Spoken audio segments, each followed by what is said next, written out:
اپنے اختیار سے انسان جس طرف جانا چاہتا ہے وہی راستہ انسان کے لیے آسان کر دیا جاتا ہے۔ سورہ الشورى آیت نمبر 13، اللہ ہدایت اسے دیتا ہے جو اللہ کی طرف رجوع کرتا ہے۔ سورہ الصف آیت نمبر 5، اللہ گمراہ اسے کرتا ہے جو خود گمراہ ہونے کا فیصلہ کر لے۔ اختیار انسان کے پاس ہے، جیسی انسان کی نیت اور ارادہ ہوتا ہے ویسے ہی معاملہ اللہ کی طرف سے کیا جاتا ہے۔ بالجبر اللہ کسی کو نہ ہدایت دیتا ہے نہ کسی کو گمراہ فرماتا ہے۔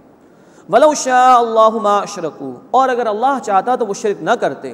وَمَا جَعَلْنَاكَ عَلَيْهِمْ حَفِيظًا، اور اے نبی صلی اللہ علیہ وسلم ہم نے آپ کو ان پر نگہبان نہیں بنایا۔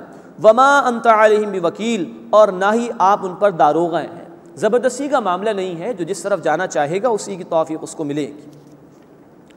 وَلَا تَسُبُّوا الَّذِينَ يَدْعُونَ مِن دُونِ اللَّهِ، اور اللہ کے سوا وہ لوگ جن کو پکارتے ہیں تم انہیں برا بھلا نہ کہو۔ فَيَسُبُّوا اللَّهَ عَدْوًا بِغَيْرِ عِلْمٍ، تو وہ اللہ کو بے سمجھے برا بھلا کہیں گے۔ یہ بڑی اہم ہدایت دی جا رہی ہے دعوت دین کے مرحلے کے حوالے سے۔ یہ کہا جا رہا ہے کہ ان کے سامنے دعوت پیش کرو اے مسلمانوں، حق ان کے سامنے بیان کرو، لیکن زبان لڑک نہ جائے، زبان پر کوئی ایسے کلمات نہ آ جائیں کہ سامنے والوں کی حمیت جاہلیہ وہ بیدار ہو جائے اور ان کے اندر تعصب بیدار ہو جائے، اور وہ پلٹ کر تمہارے اللہ جو کہ معبود برحق اس کو برا بھلا کہنا شروع کر دیں۔ تو جو بھی باطل نظریات ہیں اس کا رد کیا جائے، جو لوگ بھی ناحق پر ہیں اس کی وضاحت کی جائے، لیکن کسی کے پیشوا کو برا بھلا نہ کہا جائے، کسی نے کسی کو بڑا سمجھ لیا ہے اس کو برا بھلا نہ کہا جائے، برائی کی برائی بیان کر دی جائے، ورنہ یہ ہوگا کہ یہ پلٹ کر تمہارے معبود برحق اللہ کو برا بھلا کہیں گے۔ یہ ہے خطرناک ایشو۔ مسلم شریف کی روایت ہے، اللہ کے رسول صلی اللہ علیہ وسلم نے فرمایا بدترین آدمی وہ ہے جو اپنے والدین کو گالی دیتا ہے۔ صحابہ نے عرض کیا کہ یا رسول اللہ صلی اللہ علیہ وسلم اپنے والدین کو گالی؟ فرمایا ہاں، اس شخص نے کسی کے والدین کو گالی دی، اس نے پلٹ کر اس کے والدین کو گالی دی، تو گویا اپنے والدین کو گالی دلوانے میں یہ ذمہ دار ہوا نا۔ اس حدیث کی روشنی میں یہ مقام سمجھ میں آتا ہے کہ جب بھی باطل نظریات کے حوالے سے گفتگو کرنی ہو تو نظریات کے اوپر ضربے لگائے جائیں، حق کی نظریات کا رد کیا جائے، لیکن جو بھی مخالفین کے پیشواں ہیں یا انہوں نے کسی کو بڑا اختیار کر رکھا ہے براہ راست ان کو برا بھلا نہ کہا جائے، کوئی بد زبانی ان کے حوالے سے نہ ہو، ورنہ پلٹ کے وہ ہمارے معبود برحق کو برا کہہ سکتے ہیں۔ فَيَسُبُّ اللَّهَ عَدْوًا بِغَيْرِ عِلْمٍ، بس وہ اللہ کو بے سمجھے بوجھے برا کہیں گے۔ كَذَلِكَ زَيَّنَّا لِكُلِّ أُمَّةٍ عَمَلَهُمْ، اسی طرح ہر گروہ کو ہم نے اس کا عمل بھلا کر کے دکھا دیا۔ ثُمَّ إِلَىٰ رَبِّهِمْ مَرْجِعُهُمْ، پھر انہیں اپنے رب کی طرف لوٹنا ہے۔ فَيُنَبِّئُهُمْ بِمَا كَانُوا يَعْمَلُونَ، پھر وہ انہیں بتا دے گا جو کچھ وہ کیا کرتے تھے۔ وَأَقْسَمُوا بِاللَّهِ جَهْدَ أَيْمَانِهِمْ، اور وہ تاکید سے اللہ کی قسمیں کھاتے ہیں۔ لَإِن جَاءَتْهُمْ آیَةٌ، کہ اگر ان کے پاس کوئی نشانی آ جائے، لَيُؤْمِنُنَّ بِهَا، تو ضرور وہ اس پر ایمان لے آئیں گے۔ یہ اس سورت کا بنیادی موضوع ہے۔ کوئی معجزہ دکھا دیا جائے، ہمارے مطالبات کو پورا کر دیا جائے، ایمان لے آئیں گے۔ اب اللہ تعالیٰ فرما رہے ہیں قل، اے نبی صلی اللہ علیہ وسلم فرما دیجئے انما الآیات عند اللہ، بے شک نشانیت تو اللہ کے پاس۔ اب مسلمانوں سے کہا جا رہا ہے وما یشعرکم، اور اے مسلمانوں تمہیں کیا خبر، انہا اذا جاءت لا یؤمنون، کہ جب وہ نشانیں آ جائیں گی تو ایمان نہیں لائیں گے۔ انہوں نے ڈھٹائی کا مظاہرہ کر دیا ہے، انہوں نے خود طے کر لیا ہے کہ یہ قبول نہیں کریں گے۔ اگلی آیت بہت ہی ہلا دینے والی ہے ہدایت کے قانون کے اعتبار سے۔ فرمایا وَنُقَلِّبُ أَفْئِدَتَهُمْ وَأَبْصَارَهُمْ كَمَا لَمْ يُؤْمِنُوا بِهِ أَوَّلَ مَرَّةٍ، اور ہم ان کے دل اور ان کی آنکھیں الٹ دیں گے جیسے وہ نشانیوں کو دیکھ کر پہلی مرتبہ ایمان نہیں لائے تھے۔ وَنَذَرُهُمْ فِي طُغْيَانِهِمْ يَعْمَهُونَ، اور ہم انہیں چھوڑ دیں گے ان کی سرکشی میں کہ وہ بہکتے رہیں۔ اللہ حق واضح فرما دے بندے کے سامنے اپنی کتاب عطا فرما کر، اپنے رسول علیہ الصلاۃ والسلام کے ذریعے سے بندے کا دل بھی گواہی دے دے بات ٹھیک ہے، پھر وہ کسی تکبر کی وجہ سے، حسد کی وجہ سے جانتے بوجھتے اگر انکار کر دے تو اللہ کی طرف سے حق قبول کرنے کی صلاحیت ہی واپس لے لی جاتی ہے۔ فرمایا ہم ان کے دلوں کو الٹ دیں گے، ان کی آنکھوں کو الٹ دیں گے جیسے یہ پہلی مرتبہ ایمان نہیں لائے تھے۔ یہی بات آ چکی ہے سورہ البقرہ آیت نمبر 6 میں، ختم اللہ علی قلوبہم وعلی سمعہم وعلی ابصارہم غشاوہ، اللہ نے ان کے دلوں پر اور ان کی سماعت پر مہر لگا دی اور ان کی آنکھوں کے سامنے پردہ ہے۔ جب خود فیصلہ کر لیا جانتے بوجھتے ابو جہل اس طرح کے لوگوں نے، تو حق قبول کرنے کی صلاحیت ہی چھین لی گئی۔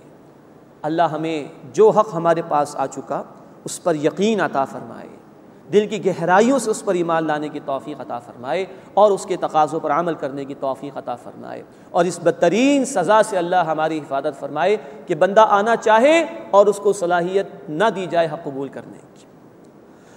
اس کے بعد 14واں رکوع شروع ہو رہا ہے۔ اس میں مشرکین مکہ کے فرمائشی معجزات کے جو مطالبات تھے ان کا رد کیا گیا ہے، اور اہل حق کو تلقین کی گئی کہ وہ ثابت قدمی کا مظاہرہ کریں۔ حق کے راستے میں مشکلات ضرور آتی ہیں، اور مشرکین کے کچھ من مانے اعمال کا ذکر ہو رہا ہے۔ وَلَوْ أَنَّنَا نَزَّلْنَا إِلَيْهِمُ الْمَلَائِكَةَ وَكَلَّمَهُمُ الْمَوْتَى، اور اگر ہم ان کی طرف فرشتے نازل کرتے اور ان سے مردے باتیں کرتے، وَحَشَرْنَا عَلَيْهِمْ كُلَّ شَيْءٍ قُبُلًا، اور ہم جمع کر دیتے ان کے سامنے ہر چیز کو، مَا كَانُوا لِيُؤْمِنُوا، تب بھی وہ ایمان نہ لاتے۔ ہم پڑھ چکے ہیں کہ عیسیٰ علیہ السلام نے تو اللہ کے حکم سے مردوں کو زندہ کر کے دکھا دیا، لوگوں نے تب بھی مان کر نہیں دیا۔ تو یہ فرمائشی معجزے نہیں دیے جائیں گے۔ فرمایا ما كانوا ليؤمنوا، تب بھی وہ ایمان نہ لاتے، الا ان یشاء اللہ، الا کہ اگر اللہ ہی چاہے۔ لیکن ایسا نہیں ہے کہ اللہ زبردستی کسی کو ایمان پر مجبور کرے یا اللہ زبردستی کسی کو گمراہ کرے، نہیں، اللہ نے آزمائش کا مرحلہ رکھا ہے انسان کے لیے۔ وَلَٰكِنَّ أَكْثَرَهُمْ يَجْهَلُونَ، لیکن ان میں سے اکثر نادان ہیں۔ وَكَذَٰلِكَ جَعَلْنَا لِكُلِّ نَبِيٍّ عَدُوًّا شَيَاطِينَ الْإِنسِ وَالْجِنِّ، اور اسی طرح ہم نے ہر نبی کے لیے انسانوں اور جنات کے شیاطین کو دشمن بنا دیا۔ یوحی بعضهم الی بعض زخرف القول غرورا، ان میں سے بعض کی طرف ملمہ کی ہوئی باتیں بہکانے کے لیے ڈالتے ہیں۔ ولو شاء ربک ما فعلوا، اور اگر اے نبی صلی اللہ علیہ وسلم آپ کا رب چاہتا تو ایسا نہ کرتے۔ فذرہم وما یفترون، بس آپ انہیں چھوڑ دیجئے اس کے ساتھ جو کچھ کہ وہ گھڑتے ہیں۔ یعنی یہ طے ہے جب بھی اللہ کا کوئی رسول علیہ السلام اٹھے گا دعوت حق کو لے کے، جب بھی اہل ایمان دین کی طرف آئیں گے رکاوٹیں ضرور آئیں گی۔ انسانوں میں سے بھی باغی ہوں گے اللہ کے، جنات میں سے بھی ہوں گے، شیاطین ہوں گے جو اللہ کے نافرمانوں کو اکسائیں گے حق کی مخالفت پر۔ ابو جہل بھی اگر مشکلات کا باعث بن رہا تھا، ابو لہب بھی اگر مخالفت کر رہا تھا، تو اللہ کی اجازت تھی۔ یہ حق اور باطل کی کشمکش ہمیشہ سے جاری ہے، یہ تو ہوگا۔ وَلِتَصْغَىٰ إِلَيْهِ أَفْئِدَةُ الَّذِينَ لَا يُؤْمِنُونَ بِالْآخِرَةِ، اور تاکہ ان لوگوں کے دل اس کی طرف مائل ہو جائیں جو آخرت پر ایمان نہیں رکھتے۔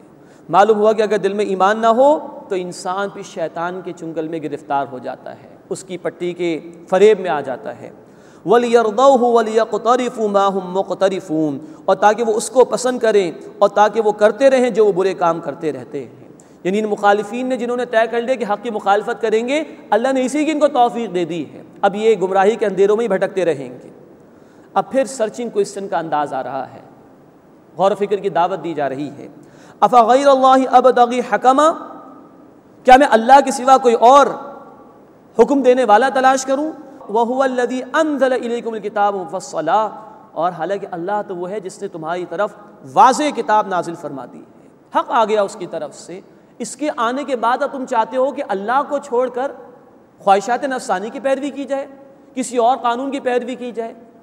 یہ کچھ آج بھی ہے، حق اہل ایمان کے پاس موجود ہے، انہیں بھی سوچنا چاہیے کیا وہ اللہ کی طرف سے آئے ہوئے احکامات کو اپنے لیے کافی سمجھ رہے ہیں، یا اللہ کو چھوڑ کر کچھ اور حاصل کرنے کی کوشش کر رہے ہیں، کوئی اور ازم، کوئی اور فلسفی، کوئی اور سسٹم آف لائف تلاش کرنے کی کوشش کر رہے ہیں؟ سوچنا چاہیے۔ اب کچھ اہل کتاب کا ذکر ہے۔ والذین آتیناہم الکتاب یعلمون انہ منزل من ربک بالحق، اور جنہیں ہم نے کتاب عطا کی ہے یعنی اہل کتاب، وہ جانتے ہیں کہ اے نبی صلی اللہ علیہ وسلم یہ کتاب آپ کے رب کی طرف سے حق کے ساتھ نازل کی گئی ہے۔ فلا تکونن من الممترین، تو آپ ہرگز شک کرنے والوں میں سے مت ہو جائیے۔ اب ظاہری بات ہے کہ اللہ کے رسول صلی اللہ علیہ وسلم سے تو کوئی امکان نہیں تھا، یہ دیگر لوگوں کو کہا جا رہا ہے کہ نبی صلی اللہ علیہ وسلم اس حق پر قائم رہیں گے، اہل ایمان کو بھی کہا جا رہا ہے کہ تم اس پر قائم رہو، اور مخالفین کو سنایا جا رہا ہے کہ یہ کبھی بھی اس حق سے نہیں ہٹیں گے، نہ اللہ کے رسول علیہ السلام نہ ان کے سچے اہل ایمان ساتھی۔ وَتَمَّتْ كَلِمَةُ رَبِّكَ صِدْقًا وَعَدْلًا، اور پوری ہو گئی تمہارے رب کی بات سچ اور انصاف کی۔ لَا مُبَدِّلَ لِكَلِمَاتِهِ، اس کے کلمات کو کوئی بدل